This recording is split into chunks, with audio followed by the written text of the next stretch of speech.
ஸ்ரீராமநவமி பங்குனி மாதம் புனர்பூச நட்சத்திரமும் சுக்லபக்ஷ நவமி திதியும் கூடிய திருநாள் ஸ்ரீராமனின் பிறந்த நாள். இந்த தினத்தையே புண்ணியம் தரும் ஸ்ரீராமநவமியாக நாம் கொண்டாடுகின்றோம். அரக்கன் ராவணனின் கொடுமைகளால் துன்பற்ற தேவர்கள் மகாவிஷ்ணுவிடம் பிரார்த்தித்தார்கள். மகாவிஷ்ணு அவர்களிடம் கவலை வேண்டாம், திரேதாயுகத்தில் அயோத்தி மன்னன் தசரதன் பெற்ற வரப்பெயர் காரணமாக அவனுக்கு மைந்தனாக நாம் அவதரிக்கப் போகிறோம். அந்த சமயம் ராவணனை அழித்து உங்கள் துன்பம் துடைப்போம் என்று அபயம் அளித்தருளினார். அயோத்தி மன்னனாகிய தசரதனுக்கு பிள்ளைகள் இல்லை. அதனால் ரிஷசிருங்க முனிவர் தலைமையில் புத்திரகாமிஷ்டி யாகம் நடத்தி அதன் பயனாக தசரத சக்கரவர்த்தி 4 மைந்தர்களை பெற்றெடுத்தார். அவர்களுள் முதல்வன் தான் ஸ்ரீராமன். மற்றவர்கள் லக்ஷ்மணன், பரதன், சத்ருக்னன் ஆகியோர். ஸ்ரீராமன் அவதரித்த நன்னாளே ஸ்ரீராமநவமி திருநாள். ராமநவமியை வட இந்தியாவில் தொடர்ந்து 8 நாட்கள் மிகவும் பிரம்மாண்டமான விழாவாக கொண்டாடுகிறார்கள். நாம் ஸ்ரீ ராமநவமிக்கு முன் 9 நாட்கள் வீட்டில் பூஜை செய்து பெரியவர்கள் மூலமாக ராமாயணம் படித்து கடைசியிலேயே ஸ்ரீ ராமநவமி நாளான 10ஆம் நாள் அன்று ராமாயண பாராயணத்தை நிறைவு செய்வதால் நம் பாவங்கள் அகன்று மோட்சப்பேறு கிடைக்கும் என்பது நிச்சயம். ராமாயணம் ஒரு சரித்திர நூல் மட்டுமல்ல, தலை சிறந்த பக்தி காவியமாகவும் திகழ்கிறது. ஆகவே ராமாயணத்தை படிக்க படிக்க நம் உள்ளம் மிகவும் தூய்மை அடைகிறது. மகிமை தரும் ராமநவமி அன்று அதிகாலை எழுந்து நீராடி பூஜை அறையை சுத்தம் செய்து அலங்கரித்து பட்டாபிஷேக ராமர் படத்துக்கு பூச்சூடி நைவேத்தியங்களை படைத்து ஸ்ரீ ராமநாமம் சொல்லி பூஜிக்க வேண்டும்.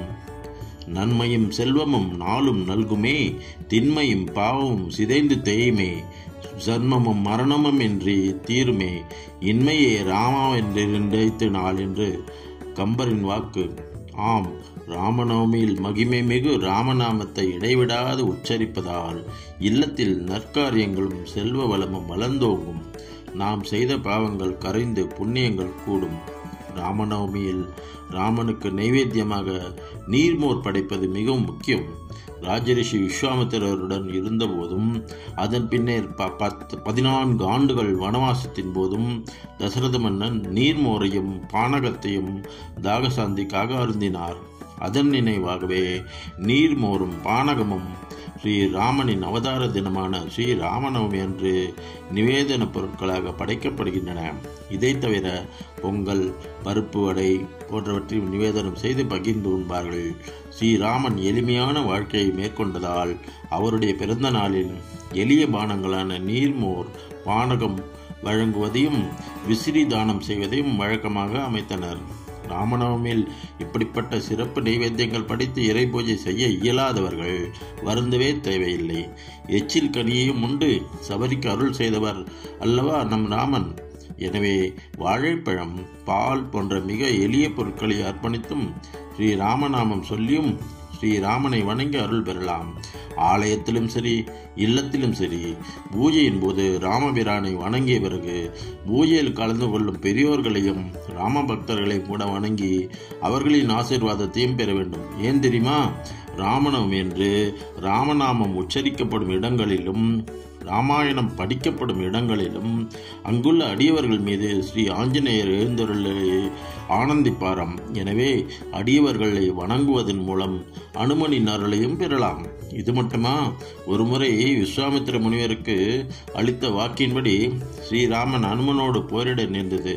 அந்த சமயம் அனுமன் ராமநாமத்தை உச்சரித்து அதையே தனக்கு கவச்சமாக கொண்டாராம்.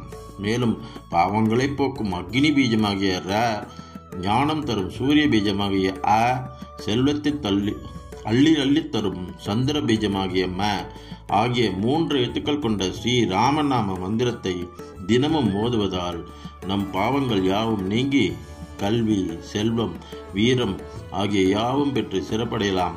அது மட்டுமா, ஸ்ரீராம ராம ராமேதி ரமே ராமே மனோரமே சகசிரநாம தத்துல்யம் ராமநாம வரானனே என எந்நாட்டவர்க்கும் இறைவனாம் ஈசனே ஸ்ரீராமரை போற்றி புகழ்ந்து உமையாளுக்கு உபதேசம் செய்து மகிழ்ந்த மந்திரம் ராமநாம மந்திரம். அதாவது, அழகிய முகத்தவளே, ஸ்ரீராம ராம ராம என்று மனதுக்கு இனியவனாகிய ராமனிடத்தில் நான் ஆனந்தம் அனுபவிக்கிறேன். அந்த ராமநாமம் சகஸ்ரநாமத்துக்கு சமமானது என்று பார்வதி தேவியிடம் ராமநாமத்தின் மகிமையை சிவபெருமான் கூறி மகிழ்ந்தாராம். ஆகவே நாமும் ஸ்ரீ ராமநாமம் கூறி உயர்வடையோமாக. ஸ்ரீராம சீதா ஜெயம். ஸ்ரீராம ஜெய ராம ஜெய ஜெய ராமா.